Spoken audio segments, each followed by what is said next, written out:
네, 안녕하십니까. 보건복지부 보건산업정책국장 이민택입니다. 정부는 관계부처 합동으로 바이오헬스 핵심 규제 개선 방안을 수립하여 1월 15일 오늘 혁신성장 전략회의에서 의결하고 이에 따른 규제 개선을 적극 추진하기로 하였습니다. 바이오헬스 산업을 미래 3대 주력 산업으로 육성한다는 정부 방침 아래 바이오헬스 산업 혁신 전략을 2019년 5월 20일 수립 추진하였으며 지난해 9월부터 현장의 규제 개선 과제를 발굴하여 개선 방안을 마련하였습니다. 이에 따라 연구 산업 현장에서 제기된 4대 분야 총 15과제를 개선해 나가기로 하였습니다. 과제 설명을 드리겠습니다. 첫째, 신산업 육성을 위한 연구 환경 조성을 위해 의료 데이터 활용 확대, 폐지방 재활용 허용, 및 파생 연구자원 가이드라인 마련 등을 추진합니다. 우리나라 병원은 잘 아시는 것처럼 방대한 의료 데이터를 보유하고 있습니다. 그러나 그간 법적 제약으로 인해서 희귀난치 질환 치료제, 혁신적 의료기기 개발 등에 활용하기가 어려운 실정이었습니다. 작년 12월 말에 국회를 통과한 개인정보보호법이 물꼬를 틔워줬습니다. 이 개정된 개인정보보호법에 따라 의료데이터 감형 조치 등의 법적 근거가 마련되고 의약품, 의료기기 개발 등을 포함한 과학적 연구로 활용 범위도 확대됩니다. 의료 분야 데이터 활용에 대한 민간의 혼란을 예방하고 적극적인 활용을 견인하기 위하여 의료 데이터 활용 가이드라인을 올해 상반기 중에 수립해서 발표할 예정입니다. 현재 재활용이 금지되고 있는 인체 폐지방을 폐기물관리법 개정을 통하여 의약품 개발 등에 활용할 수 있도록 추진할 방침입니다.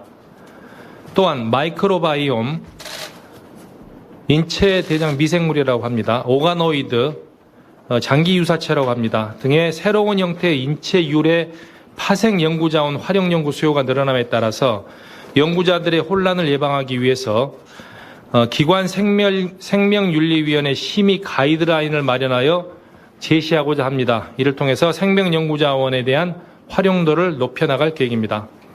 바이오 생산 공정 관리 등 고도의 전문성이 필요한 분야를 중심으로 바이오헬스 분야 명장 제도를 신설합니다.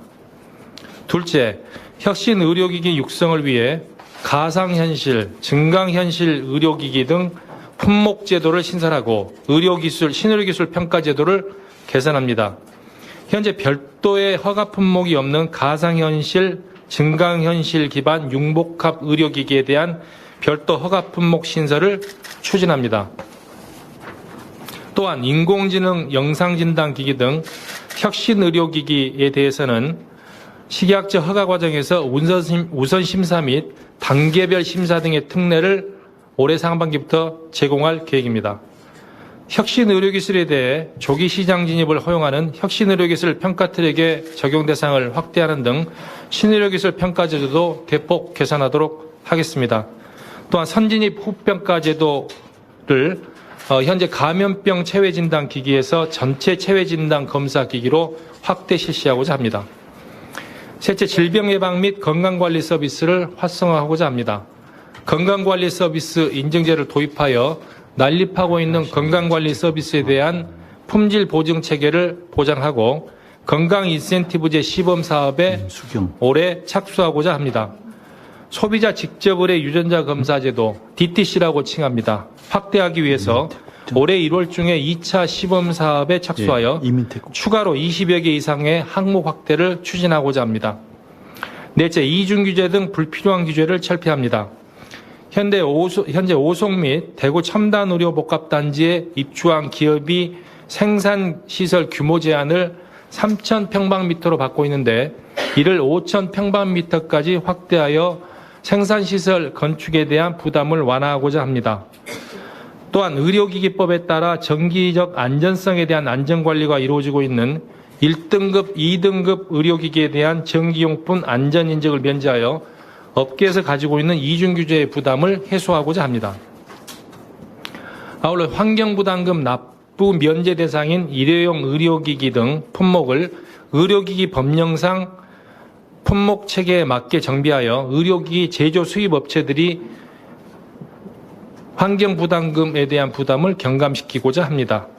또한 의료기기에 대한 민간 전문성을 활용한 광고 규제 합리화를 이루기 위해서 민간 주도의 광고심의위원회를 구성 운영하고자 합니다.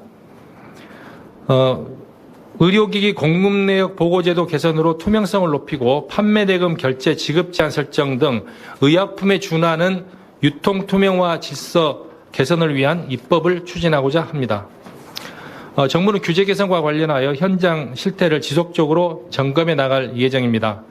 보건복지부 차관과 민간 전문가를 공동위원장으로 한 바이오헬스 산업 혁신전략 추진위원회 등을 적극적으로 가동하여 앞으로도 상시적인 규제 발굴 개선 시스템을 운영하도록 할 방침입니다. 이번 규제 개선 방안을 통해서 신산업 분야 연구 환경을 개선하고 인공지능 정밀의료 등 첨단 의료기술 개발을 촉진하여 바이오헬스 산업의 혁신 성장 및 일자리 창출을 더욱 가속화할 것으로 기대됩니다. 감사합니다.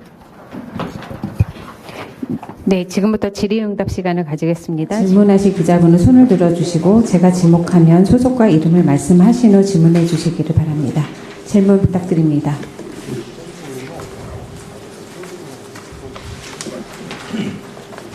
네, 기자님.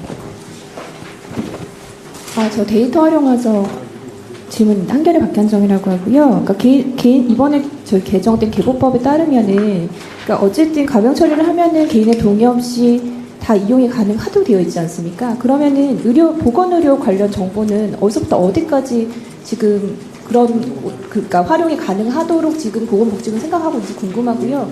유전자 정보 같은 경우에는 개인 식별이 불가능하다. 그러니까 보건의료 정보는 개인 식별이 불가능해서 다른 개인 정보와 좀 다르다라는 의견이 있는데 이에 대해서 지금 보건복지부는 어떻게 해석을 하고 있는지도 궁금합니다. 그리고 세 번째는 그러니까 신용정보법을 보면은 신용정보와 많은 다른 모든 여타 정보가 다 결합이 되게 돼 있는데 이럴 경우에는 그러면 이 데이터가 재식별화됐을 때 누가 어느 부처에서 책임을 지고 관리 활동하게 되는 건가요? 개인정보보호법에서 가명 처리를 할 수 있는 데이터를 제한하고 있지는 않습니다. 국내에 가지고 있는 그 개인정보들은 전체 가명정보 처리를 해서 활용할 수 있도록 되어 있어서 보건의료 정보도 같은 원칙을 적용한다라고 판단하고 있습니다. 정보 유형은 현재 지금 공공기관이 가지고 있는 공공기관 정보 플러스 병원이 가지고 있는 민간 임상 정보까지 모두를 포함한다고 이렇게 판단을 하고 있고요. 유전자 정보 경우에는 개인 유전자 정보 민감성에 맞춰서 유전자 정보 경우에는 저희가 정보를 수집하거나 활용을 할 때 개인 동의를 철저하게 지금 지키도록 그렇게 할 방침입니다.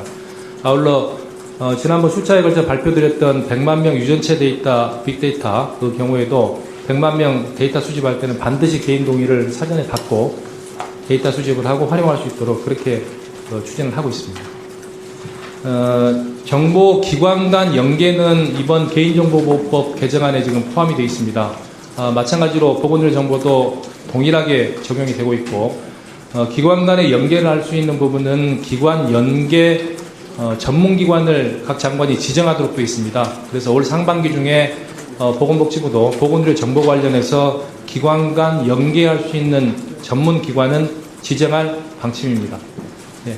그 다음에 재식별화 부분 같은 경우에는 개인정보보호법에 명확하게 형벌 규정이 되어 있습니다. 그래서 재식별화 조치를 시도하거나 개인정보가 포함이 되어 있는 정보를 유출하고자 하고 있는 경우에는 형사처벌을 받게 되고 다양한 지금 페널티를 받도록 되어 있습니다. 철저하게 관리되도록 하고 우리가 지금 발표드렸던 가이드라인에도 이러한 보완 조치들이 명확히 지켜질 수 있도록 가이드라인에 담아서 마련할 계획으로 있습니다. 다음 질문 받겠습니다.